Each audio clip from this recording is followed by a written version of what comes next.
Friends, आज આપણે બનાવીશું લંચ બોક્સ રેસીપી સૂજી બોલ્સ, જેને બનાવવા ખૂબ જ ઈઝી છે।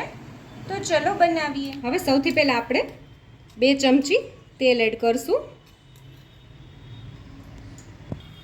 હવે એમાં 1 ટીસ્પૂન જેટલી આપણે રાઈ એડ કરશું। હવે આપણી રાઈ સરસ ફૂટવા લાગી છે। આ સમયે આપણે થોડી હિંગ એડ કરી દેશું।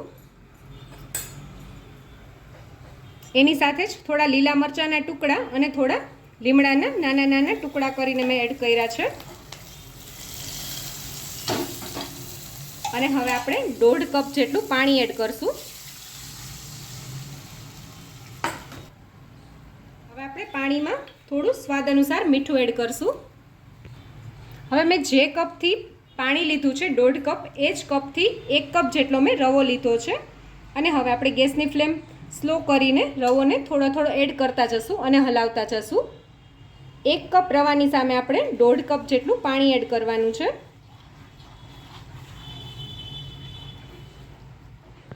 અને આપણે સતત હલાવતા જવાનું છે। ગેસની ફ્લેમ આપણે સ્લો ટુ મીડિયમ રાખવાની છે। તમે જોઈ શકો છો, ફક્ત 2 જ મિનિટમાં આપણો જે રવો છે એ સરસ પેન છોડવા માંડ્યો છે। અને આને આપણે 1 થી 2 મિનિટ સુધી આવી જ રીતે આમાં ચડવા દઈશું। 1 થી 2 મિનિટ થઈ ગઈ છે। હવે આપણે આપણા રવાને એક પ્લેટમાં લઈ લેશું।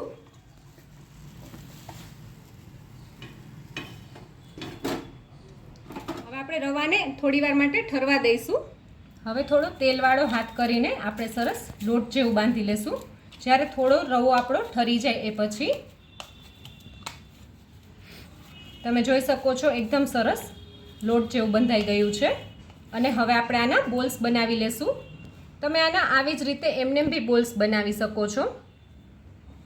અને તમારે જો એક સરખા માપથી બોલ્સ બનાવવા હોય તો તમે આ રીતે ચમચીનો ઉપયોગ કરીને બોલ્સ બનાવી શકો છો। તો તમે આવી રીતે માપ લઈને બનાવશો તો એક સરખા જ બોલ્સ બનશે। તમે જોઈ શકો છો। બોલ્સને એક કાણાવાળી જાળીમાં મૂકવાની છું। તો સૌથી પહેલાં એક કાણાવાળી જાળીને હું ગ્રીસ કરી લઈશ તેલથી। અને હવે આપણે આ તેલવાળા જાળીમાં બોલ્સ આપણા મૂકી દઈશું। અને આપણે આ જ રીતે બાકીની બધી બોલ્સ આમાં રાખી દઈશું બનાવીને। હવે આપણા જે બધા બોલ્સ બની ગયા છે એને મેં સ્ટીમ કરવા માટે રાખી દીધું છે। તમે કોઈ પણ વાસણમાં આને સ્ટીમ કરવા માટે રાખી શકો છો, સ્ટીમરમાં બી રાખી શકો છો। અને હવે આપણે મીડિયમ ગેસની ફ્લેમ ઉપર આને 15 થી 17 મિનિટ સુધી ચડવા દઈશું ઢાંકણ ઢાંકીને। 15 મિનિટ થઈ ગઈ છે અને તમે જોઈ શકો છો આપણી ઇડલી સરસ રીતે ચડી ગઈ છે। હવે આપણે ગેસની ફ્લેમ બંધ કરી દઈશું અને આપણા રવા બોલ્સનો વઘાર કરી લેશું। હવે સૌથી પહેલાં આપણે વઘાર માટે તેલ લઈ લેશું। તો હું અત્યારે અહીંયા 2 ટેબલ સ્પૂન જેટલું તેલ લઈ રહી છું। હવે આપણે આમાં 1 ટીસ્પૂન જેટલી રાઈ એડ કરશું। આપણી રાઈ સરસ ફૂટી ગઈ છે। હવે આપણે આ સમયે 1 ટીસ્પૂન જેટલું જીરું એડ કરશું। એની સાથે જ આપણે એક સૂકું મરચું એડ કરશું અને થોડા લીમડાના પાન બી એડ કરી દઈશું। 1 ટીસ્પૂન જેટલું આપણે તલ એડ કરશું અને એની સાથે જ આપણે થોડી હિંગ એડ કરી દઈશું। અને અત્યારે હું આમાં સંભાર મસાલો એડ કરું છું, પણ બાળકોને જો એ પસંદ ના હોય તો તમે થોડું હળદર નાખીને બી વઘારી શકો છો। અને મસાલો આપણો બળી ન જાય એના માટે આપણે થોડું પાણી એડ કરી દઈશું।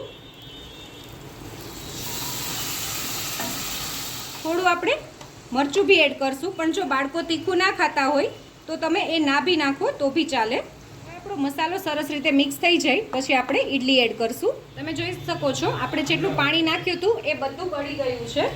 અને હવે આપણે આપણા રવા બોલ્સ એડ કરશું। પણ એ પહેલાં હું તમને એક રવા બોલ દેખાડું। તો તમે જોઈ શકો છો મેં સહેજ પણ ઈનો નથી નાખ્યો તો બી એકદમ સોફ્ટ બન્યું છે। હવે આપણે આમાં એડ કરી દઈએ બધા આપણા રવા બોલ્સ।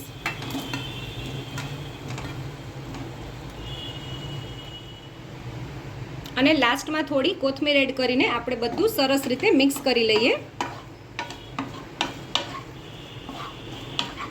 અને આ રવા બોલ્સને તમે ફ્રીજમાં આગલે દિવસે રાતે કરીને રાખી દો તો સવારે બાળકોને નાસ્તામાં ઇઝીલી ખાલી વઘારવાના જ રહે છે।